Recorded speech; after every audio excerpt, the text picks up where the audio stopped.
What is up, YouTube?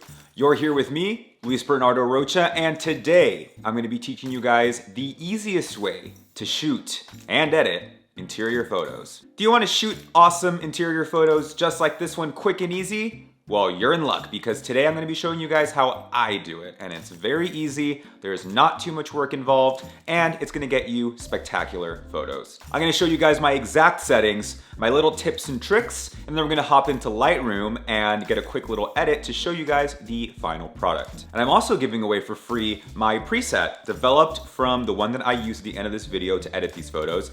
Giving it to you guys totally for free. Link is in the description. Nice, quick, and easy way to just throw a little preset on your photos and make them beautiful. Beautiful interiors. But make sure you guys watch because there are some important little tricks that I show you guys to get the most out of your interior photos. Now, I've shot a lot of interiors in the past for real estate clients, for restaurant clients. I've even shot the iconic and historic Grub Steak Diner in downtown San Francisco. It's in a Life magazine spread about Americana. And no matter what sort of interior space you guys find yourselves in, I find that the rules are usually always the same. So let's talk about your supplies. Let's get you guys packed and ready to go. So the first thing you're gonna need is a tripod, and I mean a good tripod, a nice, stable tripod. This thing should cost you, a pretty penny. I use a tripod from MePhoto. There is a link in the description to the exact one that I use on Amazon. And this thing is awesome, it's stable, and I can always count on it. But whatever brand of tripod you choose to use, make sure you get a good one, a strong one. You're not gonna wanna use that cheapo free one that you get as a bundle with your camera when you buy it online. No, invest in a strong, sturdy, and stable tripod. Then you're gonna need a gray card.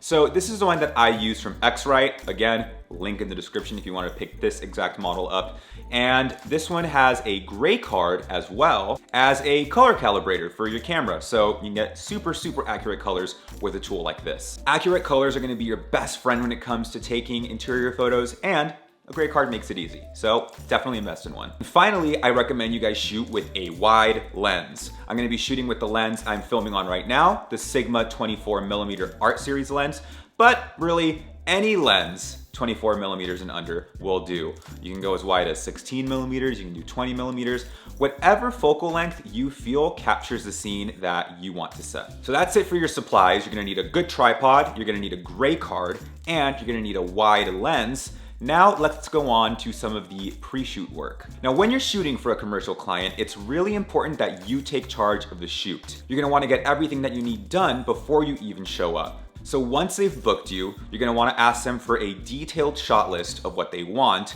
so that if you don't take a picture from an angle that they were hoping to get, you can just show them the shot list, you have the receipts on deck, and you can be like, hey, wasn't on the shot list, really sorry about that, but nothing I can do anymore. I just shot what you told me to shoot. Next, you're gonna want them to clean the space, and this is awesome because you don't have to. We're gonna be doing shots in here in my house, and I had to clean the whole damn thing myself, so my wife's stoked, but I just had to do a bunch of chores. But yeah, make sure your contact instructs staff to leave the area nice and clean and make it beautiful. If it's a restaurant, make sure the chairs are down. If it's a interior for a real estate group, make sure that it's vacuumed. Have them do the work for you to make your job a lot easier. As far as setting a time for the shoot goes, you are obviously gonna have a few constraints to work with, such as your client's availability, the operating hours, any open houses, but I highly unrecommend, can you say that? I don't recommend that you shoot around golden hour. So this is something you hear as a beginner photographer all the time, like shoot during golden hour, it's the best light. Yeah, not for interiors, because the light from golden hour is coming in essentially horizontally, and that can be very disruptive. It can cause some really hot highlights, some very dramatic lighting in the interior, and you don't want that. I would personally suggest anytime around high noon or as close to high noon as you can get, and that's because during high noon, the sun is as high in the sky as it possibly can be, directly above the space. So here's your building, here's the sun, light is coming in through the windows from around, but it's not coming in directly so as to not cause any sort of harsh lighting. So that's the lighting outside the space. What about the lighting inside the space? One of the first tips that I got before my first interior shoot was to ask my client to outfit the space with daylight balanced bulbs.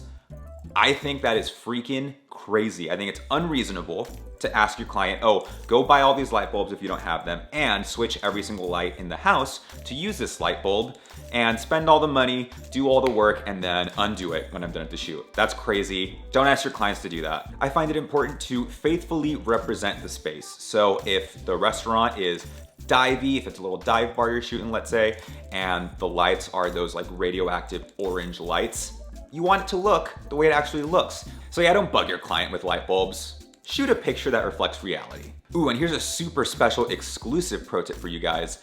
If you have been hired to do interior shots of a restaurant, ask your contact if they also want pictures of food. Most of the time the answer is yes, and this way they have a lot of time to notify the chef, and the chef is prepared, but this means that you are gonna get to come up on free food, my friend. And not just any food, because restaurants that are dishing out $500 for interior photos are usually some pretty top-notch eateries. And this is actually how I tried oysters for the first time in San Francisco. I'd never tried oysters, it kind of freaked me out, but I shot an oyster house and they really wanted pictures of their oysters, obviously. So the head chef prepared a little oyster platter and he came out and he walked me through the tasting process after I shot the photos. He told me about the flavors in oysters, what makes a good oyster from a bad oyster, and it was a really, really fun experience for me. I felt very worldly trying these oysters, and they were for freaking free. So just one of the perks of being a photographer, definitely don't leave some awesome food on the table. I'm talking about food a lot. I love food, don't you?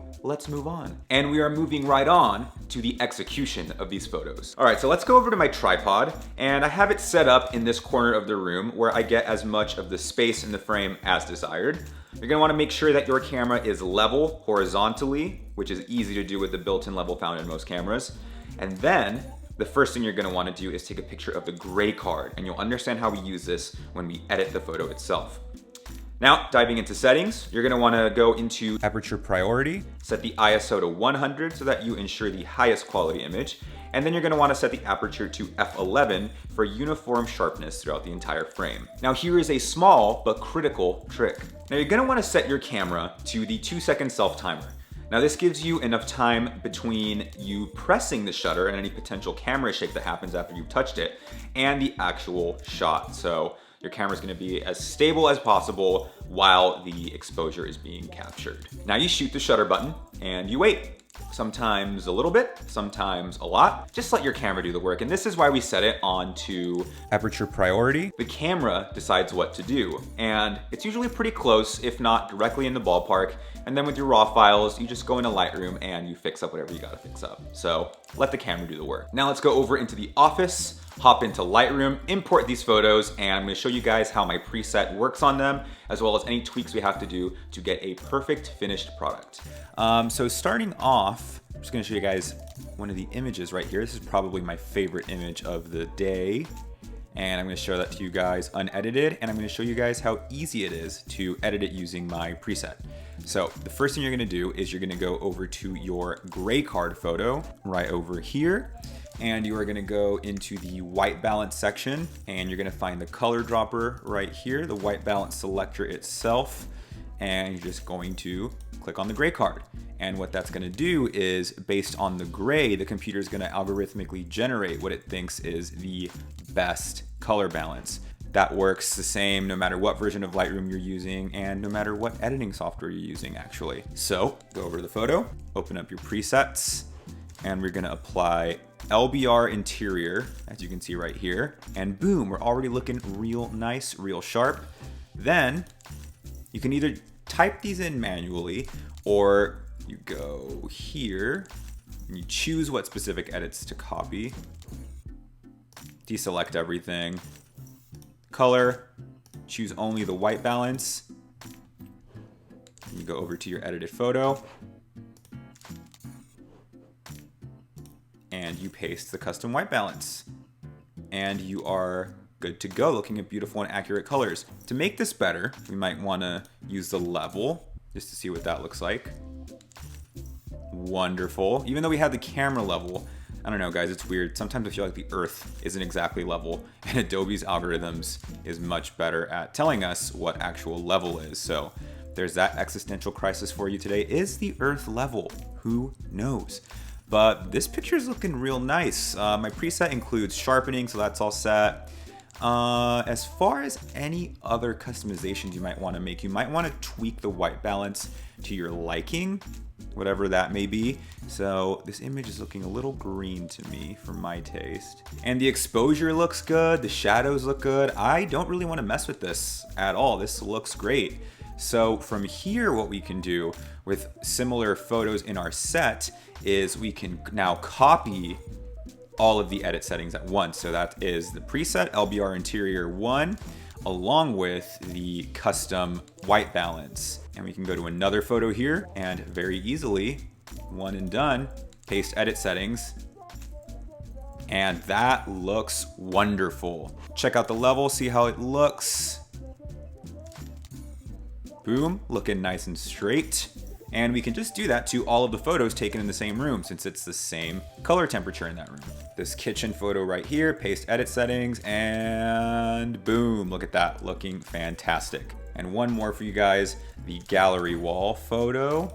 I'm gonna go ahead and paste these settings. That is just looking wonderful. This one's looking a little dark, so go ahead and tweak these to your taste. It's kind of like seasoning. You know, you get the meat, you get the base with the preset, but then you gotta season it. You gotta make it your own photo. So don't hesitate to tweak presets, be it mine or anybody else's. And this preset is great for modern interiors. It's very contemporary, very clean, and you guys get to download it for free by following the link in the description. So you just click the link, you go to the page, and you are able to download my interior preset free of charge. So hope you guys enjoy. I love this preset, and I think that you guys are gonna love it too. And that wraps it up, you guys. That is everything you need to know for shooting and editing interiors the easy way. What'd you guys think? Nice and simple, right? I like to keep things nice and simple because that means I have to do less work and I get to spend more time just enjoying life. So with that being said, let me know in the comments what you guys thought about my method. Have you guys used them already? Share any pictures with me that you shot using this method.